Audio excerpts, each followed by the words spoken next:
बच्चों के दांत देरी में निकलते हैं तो इसकी क्या वजह हो सकती है और कुछ ऐसे उपाय हम कर सकते हैं जिससे बच्चे के दांत जल्दी निकल आए, आसानी से निकल आए। और कब हम मान सकते हैं कि बच्चे के दांत देरी से आ रहे हैं या नहीं निकल रहे हैं। तो वैसे नॉर्मली जो बच्चे के दांत निकलने की एज होती है, शुरुआत जो होती है, वो 6 से लेकर 8 महीने के बीच में बच्चे का पहला दांत आ जाना चाहिए। लेकिन कोई ज़रूरी नहीं है, कुछ बच्चों में ये प्रोसेस थोड़ा लेट भी हो सकता है, 10 महीने में भी हो सकता है, 11-12 महीने तक हो सकता है। तो अगर 1 साल तक का आपका बच्चा है और अभी आपके बच्चे के एक भी दांत नहीं आए हैं तो अभी आप थोड़ा और वेट कर सकती हैं, इतनी जल्दी आपको परेशान नहीं होना है। हाँ, जब 12 महीना हो गया, लगभग 1 साल का आपका बच्चा हो गया, उसके बाद भी उसके एक भी दांत नहीं आए हैं, अगर 1-2 दांत आ गए तो आपको बिल्कुल परेशान नहीं होना है कि एक दांत आके अगर रुक गया। कुछ बच्चों के दांत निकलने की प्रोसेस थोड़ा स्लो होती है, एक दांत आने के बाद 1-2 महीना 4 महीने का गैप हो जाता है, इस तरह से भी निकलते हैं, तो उसमें भी आपको परेशान नहीं होना है। लेकिन अगर 1 साल का हो गया, एक भी दांत नहीं आया है, तब आपको उसको डॉक्टर को दिखाना चाहिए। डॉक्टर उसका कुछ ट्रीटमेंट करेंगे या एक्सरे कर सकते हैं कि किस वजह से दांत नहीं आ रहे हैं और फिर उसका वो ट्रीटमेंट करेंगे।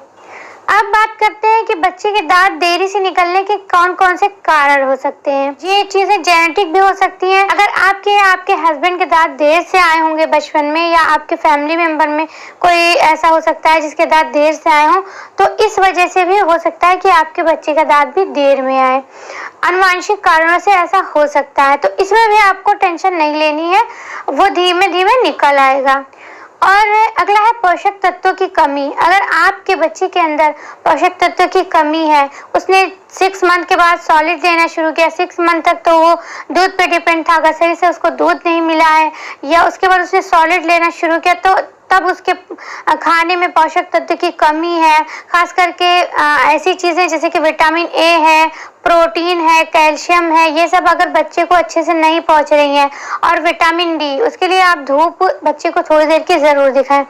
अगर ये सारी चीज़ें बच्चे को सही मात्रा में नहीं मिल रही हैं तो इस वजह से भी बच्चे का दांत लेट में निकलना शुरू होता है।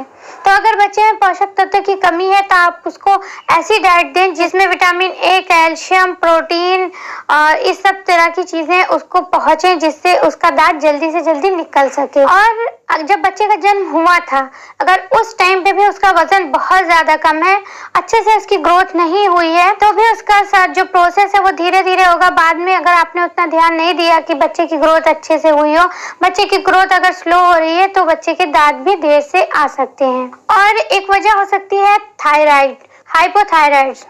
तो अगर आपके बच्चे को थायराइड है तो थायराइड यहाँ पे होता है, उस वजह से वो थायराइड एक ग्लैंड होता है, उसी वजह से थायरॉक्सिन जो हार्मोन होता है, अगर वो बच्चे में सही से डेवलप नहीं हो रहा है, अगर बच्चे का हार्मोन बिगड़ा हुआ है, उसका बैलेंस सही नहीं है, तो इस वजह से ये बच्चे को दांत निकलने में देरी हो सकती है। इसके लिए आप उसका टेस्ट करा सकते हैं, डॉक्टर को दिखा सकते हैं और उसके बाद उसका ट्रीटमेंट कर सकते हैं। और कई बार ये ऐसा होता है कि बच्चे के मसूड़े काफी मोटे होते हैं, जो बच्चे के गम्स काफी मोटे होते हैं, इस वजह से दांत बाहर आने में काफी टाइम लग जाता है, बहुत स्लो प्रोसेस होता है, सही से जल्दी दांत बाहर नहीं आ पाते हैं। तो ये भी एक बहुत बड़ा कारण है बच्चे के दांत देरी से निकलने का। तो अगर आपके बच्चे के दांत देरी से आ रहे हैं और उसके मसूड़े अगर बहुत मोटे हैं, तो आप बच्चे को गाजर का टुकड़ा दे सकती हैं, सेब का टुकड़ा दे सकती हैं, जिसे बच्चा मुंह में रखेगा और उसको बार बार दबाने की कोशिश करेगा, तो इससे एक एक्सरसाइज होगी बच्चे की और उसके दांत जल्दी निकलने में काफी आसानी होगी। और बच्चे में कैल्शियम की कमी को पूरा करने के लिए आप बच्चे को दूध अच्छे से दीजिए। अगर बच्चा ब्रेस्ट मिल्क पी रहा है तो आप कैल्शियम वाली चीज़ें, प्रोटीन वाली चीज़ें अच्छे से खाइए, जिससे वो सभी चीज़ें बच्चे को मिल सके और बच्चे को दांत अच्छे से आ सके। और सॉलिड फूड जो दे रही है उसमें भी ऐसी चीज़ें ज़रूर शामिल करिए। और अगर बच्चा ब्रेस्ट मिल्क नहीं पी रहा है तो आप उसको काउ मिल्क की जगह फार्मूला मिल्क दीजिए, क्योंकि फार्मूला मिल्क में वो सभी चीज़ें होती हैं जो एक बच्चे के लिए ज़रूरी है। काउ मिल्क में कैल्शियम काफ़ी कम होता है, तो इस वजह से आप उसकी जगह फार्मूला मिल्क दे सकती हैं, तो इससे भी बच्चे के दांत टाइम से निकल आएंगे। अगर 1 साल से आपका बच्चा ऊपर हो गया है तो आप एक बार डॉक्टर से चेकअप जरूर करा लीजिएगा।